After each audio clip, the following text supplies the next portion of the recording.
Icon steel प्रस्तुत build icon या उपक्रमामध्ये आपल्या सगळ्यांचं मनःपूर्वक हार्दिक स्वागत. या उपक्रमात आपण प्रथित यश, सिव्हिल इंजिनियर, आर्किटेक्ट आणि स्ट्रक्चरल इंजिनियर्स यांच्याशी गप्पा मारतो आहोत. त्यांचे अनुभव जाणून घेतो आहोत आणि त्यातनं आपल्याला काय शिकण्यासारखं आहे ते लक्षात घेऊन आपल्या कामामध्ये प्रगती आणि सुधारणा करत आहोत. आज या शृंखलेमध्ये आपण गप्पा मारणार आहोत परभणीचे civil engineer Digambar Hiware sir यांच्याशी. दिगंबर सर, नमस्कार आणि आपलं स्वागत बिल्ड आयकॉन मध्ये. नमस्कार नमस्कार. सर, बिल्ड आयकॉन हा उपक्रम आहे आयकॉन स्टील्सचा आणि या उपक्रमाच्या अंतर्गत आम्ही आपल्यासारख्या या क्षेत्रात यश मिळवलेल्या आणि वेगळं काहीतरी काम केलेल्या लोकांशी संवाद साधत असतो. आज तुमच्याशी आम्ही गप्पा मारणार आहोत, तुमचा सगळा प्रवास जाणून घेणार आहोत, तुमचं बांधकाम क्षेत्रातलं काम आणि तुमचे विचार हे सगळे आमचे श्रोते आज ऐकणार आहेत. तर तेव्हा आपल्या या गप्पांना सुरुवात करताना आपण जरासं मागे जाऊया की जिथून या कामाची सुरुवात झाली किंवा आपण जेव्हा शैक्षणिक प्रवास सुरू करतो तेव्हाच कुठेतरी आपल्या डोक्यात असतं की आपण काय करायचंय. तर आपलं शाळेचं शिक्षण कुठे झालं, आपलं महाविद्यालयीन शिक्षण कुठे झालं आणि सिव्हिल इंजिनियर व्हावं असं तुम्हाला का वाटलं सर? माझं प्राथमिक शिक्षण पूर्ण येथे विद्याप्रसारणी शाळेत झालं. तिथून माझी 12वी परभणी येथे ज्ञानोपासकला झाली.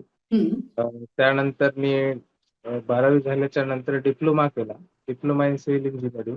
डिप्लोमा करून मी BE ला ऍडमिशन घेतलं MGM कॉलेजला. MGM तिथून ऍडमिशन झाल्याच्या नंतर काहीतरी करण्याची इच्छा, म्हणजे आता जॉब करायचा का पुढे शिकायचं ते काही हे होत नव्हतं. पण घरची परिस्थिती एवढी काही अशी हे नव्हती, त्याच्यामुळे मी जॉब करण्याचं ठरवलं. तिथून 1-2 वर्ष मी पुण्यात गेलो. पुण्यामध्ये खाण्याची फार परेशानी, त्यामुळे मग मी तिथं जास्त दिवस नाही टिकलो. मी परत आलो. परत येऊन मग इथंच अनुभव घेतला.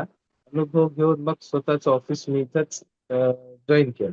छान सर, म्हणजे शिकता शिकता आपण वेगळं काहीतरी करावं असं तुम्हाला वाटलं आणि हे करत असताना पुण्या मुंबईला जाऊन अनुभव सुद्धा तुम्ही घेतला.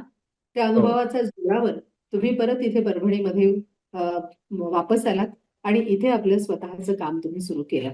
हो. परभणीमध्ये जेव्हा तुम्ही स्वतःचं काम सुरू केलं तेव्हाची परिस्थिती कशी होती आणि तुमचा पहिला प्रोजेक्ट जो तुम्ही इंडिपेंडेंटली हँडल केला त्याच्या काही आठवणी असतील तर आम्हाला सांगा.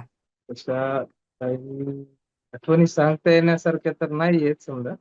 बरेच हं. दिवस झाले, 10 वर्ष झाले त्याला. पण काय होतं त्याच्यामुळे त्यावेळेच्या भावना कशा होत्या की पहिलं आपण काम करतोय, स्वतंत्रपणे करतोय, कसं वाटलं तेव्हा? ज्यावेळेस मी फर्स्ट टाइम मार्कआउट करण्यासाठी साईडवर गेलो, त्यावेळेस माझा अनुभव म्हणजे असा, म्हणजे भीतीदायक होता. व आपल्याला जमतंय का, आपण करू शकतो का. कसं एखाद्या आपण सिनियर सोबत जाऊन ते करणं वेगळं आणि स्वतः करणं वेगळं. तर जाऊन मग पूर्ण डिझाईन मी तयार करून हातामध्ये होतं माझ्या. मी ते पाहून सगळं सांगितलं. तर थोडंसं वेगळं काहीतरी करण्याच्या उद्देशानं मग ते करत गेलो. मग मिस्त्री पण म्हणले, ये टेक्निक तुम्हारी सर अलग है थोड़ा, ये हमको भी करके अच्छा लगा. तर छान तेव्हा सर. माझं ते फर्स्ट मार्क आउट झालं. पहिला अनुभव तुमचा छान होता. काहीतरी प्रेरणा तुम्हाला पहिल्या अनुभवात मिळाली कारण मिस्त्री लोकांनी सुद्धा तुम्हाला छान म्हटलं. म्हणजे आपण चांगलं काम करतोय याची पावती जेव्हा मिळते तेव्हा आपण कामाला अधिक जोमाने सुरुवात करू शकतो. सर, काम बरोबर. करत असताना जसं तुम्ही आता म्हणालात की मिस्त्री लोक तुमच्या सोबत होते, त्यांनी तुम्हाला अप्रिशिएट केलं. पण बांधकाम क्षेत्रामध्ये एक अजून समाज आहे की ज्याच्या सोबत तुम्हाला राहून काम करावं लागतं आणि ही सगळी लोक म्हणजे कामगार लोक. बऱ्याचदा हो ही लोक खेळत असतात. आपल्या मराठवाड्याच्या भागामध्ये अकुशल कामगार यांचं प्रमाण खूप जास्त आहे. तर हो. अकुशल कामगारांबरोबर काम करण्याची कधी वेळ आली आहे का? आणि त्यांच्यासोबत काम करणं धोकादायक आहे, कसं आहे, काय तुम्ही याच्याबद्दल सांगाल? आता इकडे आपल्या मराठवाड्यामध्ये जवळपास 90% अकुशल कामगार आहेत. आणि कॉन्ट्रॅक्टर म्हणजे ते गुत्तेदार जे म्हणतात ते पण सुद्धा अकुशलच आहेत. त्यांच्यासोबत काम करणं म्हणजे आपली परीक्षा आहे असं मला वाटतं. त्यांना एवढं समजून सांगावं लागते आणि तेवढं सांगून पण त्यांना काही गोष्टी लक्षात येत नाही. पण तर 24 तास साईडवर राहू शकत नाहीत. ज्या साईड आपण सुपरविजनवर घेतो किंवा विथ मटेरियल घेतो, त्यांना आपल्याला वारंवार आपण स्वतःहून फोन लावणे किंवा साईट व्हिजिट करणे, ह्या गोष्टी आपल्याला सतत कराव्या लागतात. त्यातून आपली परीक्षा म्हणजे आपण काय शिकलो आणि आपण त्यांना कितपत सांगू शकतो, त्यांच्याकडून कितपत काम करून घेऊ शकतो, हे मला त्याच्यातून कळालं. म्हणजे तुम्हालाही त्यातनं शिकायलाच मिळालं. अर्थात या हो, लोकांना शिकवत असताना आपलंही ज्ञान नक्कीच वाढलं असेल याची हो, आम्हाला खात्री आहे. पण या लोकांना जुळवून घेणं ही एक कला आहे आणि जी तुम्ही आत्मसात करत आहात. हो, सर, आपण अनेक प्रोजेक्ट्स केलेले आहेत. या हो, प्रोजेक्ट्समध्ये घर बांधणं हे एक स्वप्न असतं सर्वसामान्य लोकांचं आणि हे बरोबर. स्वप्न साकार करत असताना बजेट हा एक त्याच्यातला मोठा मुद्दा असतो. अनेकदा हो, असं होतं की माझं बजेट कमी असतं पण माझी इच्छा मात्र भरपूर असते. मग बजेट आणि मग आपण ऍज अन इंजिनियर आपल्याला क्वालिटी देणं हे सुद्धा महत्वाचं असतं कारण क्वालिटी शेवटी क्वालिटी वर्क असणंच गरजेचं आहे कारण ही लोकांची स्वप्न असतात. तर बजेट आणि क्वालिटी हा सगळा ताळमेळ आपण आपल्या कामांमध्ये कसा बसवता? जे काही क्लायंट येतात माझ्याकडे, मग त्यांना मी त्यावेळेस असा सल्ला देतो की तुम्ही स्ट्रक्चर तेवढं मजबूत करून घेऊ आपण. मग स्ट्रक्चर मजबूत झाल्याच्या नंतर तुम्हाला जसं तुमचं होईल त्या पद्धतीने तुम्ही पुढचं काम करू शकता. ज्या कामाला 6 महिने लागायचे तिथे 1 वर्ष, 1.5 वर्ष जाईल तुमचे. पण एक 4-6 महिन्यामध्ये स्ट्रक्चर व्यवस्थित करून बाकीच्या गोष्टी तुम्ही केल्या तरी तुम्हाला त्याचं बेनिफिट पुढं चालून होईल. जेणेकरून आज तुम्ही अ, ज्या घरात राहणार एक मजला बांधून, उद्या चालून तुमचे जर मुलं बाळ वरी बांधायचं म्हणले, तर आपल्याला त्यांना असं वाटू नये की बाबा आमच्या वडिलांनी इंजिनियर थ्रू काम करूनही आम्हाला आज त्याचं नुकसान झालं. त्यामुळं त्यांना असा सल्ला देतो की तुम्ही स्ट्रक्चर मजबूत करून बाकीच्या गोष्टी होईल तशा करा. अगदी खरं आहे सर. बांधकामात आरसीसी स्ट्रक्चर अत्यंत महत्वाचं असतं आणि त्याला तुम्ही खूप महत्व देता आणि हो, त्यानुसार तुमच्या क्लायंटला सुद्धा तुम्ही समजावून सांगता की हे हो, महत्वाचं आहे. इथे आपल्याला बजेट जास्त लागलं तरी सुद्धा ते खर्च करणं गरजेचं आहे कारण त्याच्यामुळे नक्कीच. अ, कामाचा दर्जा आणि गुणवत्ता दोन्हीही टिकून राहते. सर, हो. काम करत असताना डिझायनिंग, प्लॅनिंग आणि मग बांधकाम अशा सगळ्या स्टेप्स बांधकामाच्या आहेत. तर तुमच्या दृष्टीने डिझायनिंग आणि प्लॅनिंगचं काय महत्व आहे? प्लॅनिंग केल्याशिवाय काहीच करता येणार नाही. प्रत्येक गोष्टी आज जर तुमच्या घरी एखादं लग्न असेल, तर तुम्ही ते प्लॅनिंग करूनच करणार. त्याच्यामुळे घर बांधताना प्लॅनिंग ही फार महत्वाची आहे. बरेच लोक येतात आमच्याकडे, की सर आम्हाला फक्त प्लॅनिंग द्या. पण त्यांना त्या पुढच्या गोष्टी माहीत नसतात. कारण की जे कॉन्ट्रॅक्टर लोक असतात, ते म्हणतात तुम्ही इंजिनिअर कडून फक्त प्लॅन आणा, आम्ही बाकीचं करतो. पण त्यांना हं. ह्या गोष्टीचं म्हणजे त्याच्या मागचं काय कारण असतं ते त्यांना माहिती नसतं. मग त्यावेळेला आपल्याला त्यांना समजून सांगावं लागतं. सर तुम्ही प्लॅन नेताय, प्लॅन घ्या, हरकत नाही.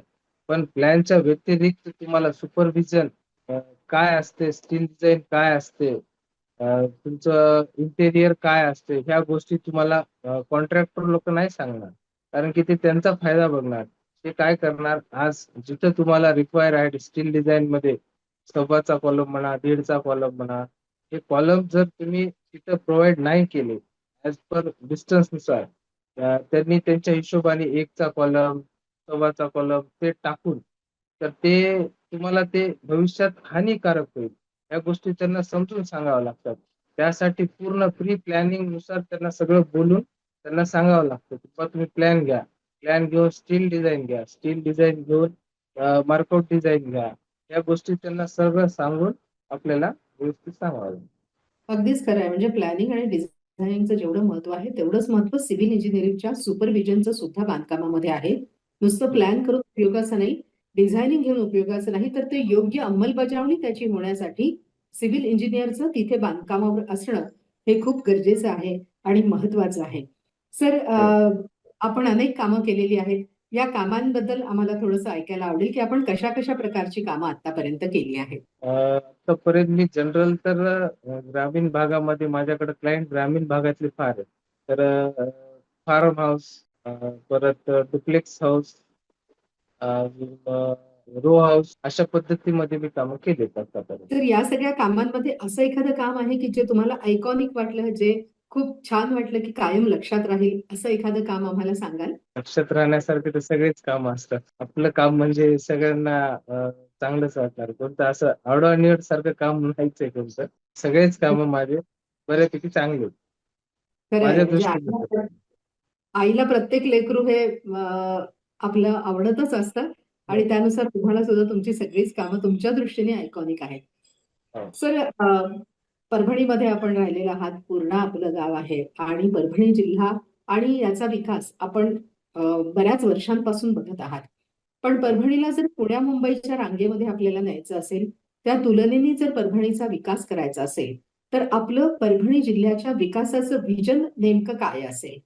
परभणीमध्ये दळणवळणाचे जे रस्ते आहेत ते प्रॉपरली म्हणजे जसे पाहिजे तसे नाही. इव्हन परभणीचे लोक नांदेड किंवा संभाजीनगर म्हणजे काही एखादा मोठा व्यवहार त्यांचा काय करायचा असतो किंवा लग्न कार्य वगैरे असते, त्यावेळेस ते परभणी सोडून बाहेर नांदेडला किंवा संभाजीनगरला जाऊन तिथे खरेदी करतात. त्या हिशोबाने परभणीचं जे आपलं हे आहे दळणवळण एवढं नाहीये, मार्केट पण डेव्हलप नाही. म्हणजे परभणीमध्ये दळणवळणाची साधनं तर वाढलीच पाहिजेत, पण मार्केट सुद्धा अजून विकसित झालं तर व्हायला परभणीचा पाहिजे. चांगला विकास होऊ शकेल असं तुम्हाला वाटतं. पण मग या विकासासाठी प्रशासनाने काय पावलं उचलावीत? प्रशासनाकडनं काय अपेक्षा आहेत तुमच्या?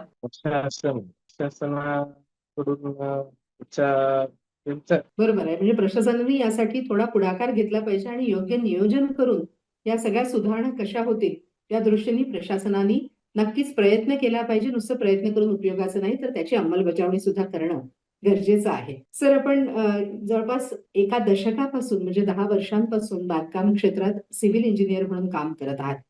हे काम करत असताना अनेक अनुभव आपल्या गाठीशी आहेत. अनेक कामं आपण केलेली आहेत. आता या क्षेत्रामध्ये नवीन जे तरुण येत आहेत, सिव्हिल इंजिनियर्स म्हणून पाय ठेवतायत, त्या सगळ्या तरुणांना आपण एक सीनियर म्हणून किंवा वडिलकीच्या नात्याने काय सल्ला द्याल? आजकाल मुलं कॉलेज करून लगेच ऑफिस टाकून बसण्याचा प्रयत्न करतात. त्यांना माझा एवढाच सल्ला आहे की तुम्ही ऑफिसच्या मागे न लागता अनुभव कितपत जास्त घेता येईल याकडे लक्ष केंद्रित केलं पाहिजे. तुमचा जेवढा अनुभव आजही सुद्धा माझा स्वतःचा अनुभव असा आहे, जर जिथं एखादं म्हणजे असं वेगळं कन्स्ट्रक्शन किंवा ब्रिजेसचे काम हे काही पण असे दिसले मला, तर मी तिथं थांबून ते पाहण्याचा प्रयत्न करतो. त्याच्यातून आपल्याला काय कळते, अजून काय घेता येईल नवीन, हे मी पाहण्याचा अजूनही प्रयत्न करतो. म्हणजे सिव्हिल इंजिनियर एक असा व्यक्ती आहे, तो मरेपर्यंत कमीच आहे असं मला वाटतं. त्याच्यामुळे अनुभव घेणं फार महत्वाचं आहे. तर त्यांनी अगदी हा अनुभव घेतलाच पाहिजे. बरोबर आहे सर तुमचं. सिव्हिल इंजिनियर दररोज नवीन काहीतरी शिकत असतो, कारण दररोज वेगवेगळे अनुभव सिव्हिल इंजिनियरला येत असतात आणि त्या अनुभवांमधनं तो घडत जात असतो. आणि म्हणून नवीन जे तरुण येत आहेत त्यांनी साईटवर जाणं आणि असे सगळे अनुभव घेऊन मग आपल्या कामाला सुरुवात करणं आणि त्या कामांना योग्य रीतीने लोकांपर्यंत साकार करणं गरजेचं आहे असं आपण सांगतायत. दिगंबर हिवारे सर परभणीहून आज आपल्यासोबत गप्पा मारतायत आणि त्यांचे सगळे अनुभव, त्यांचा सल्ला आपल्याला ते सांगत होते. सर, तुमचा हा सगळा जो अनुभव आहे तो आमच्या श्रोत्यांना नक्कीच प्रेरणादायी असेल आणि काहीतरी ते आजच्या या मुलाखतीतून नक्की घेतील अशी आम्हाला खात्री आहे. आपल्याला मनापासून धन्यवाद आहेत आणि आयकॉन स्टील्सच्या वतीनं आपल्याला खूप खूप शुभेच्छा. धन्यवाद सर. श्रोतेहो, अशाच सगळ्या प्रेरणादायी मुलाखती ऐकण्यासाठी आपण आयकॉन स्टील्सचा YouTube पेज फॉलो करा, सबस्क्राईब करा आणि लाईक करा. ऐकत रहा बिल्ड आयकॉन. धन्यवाद.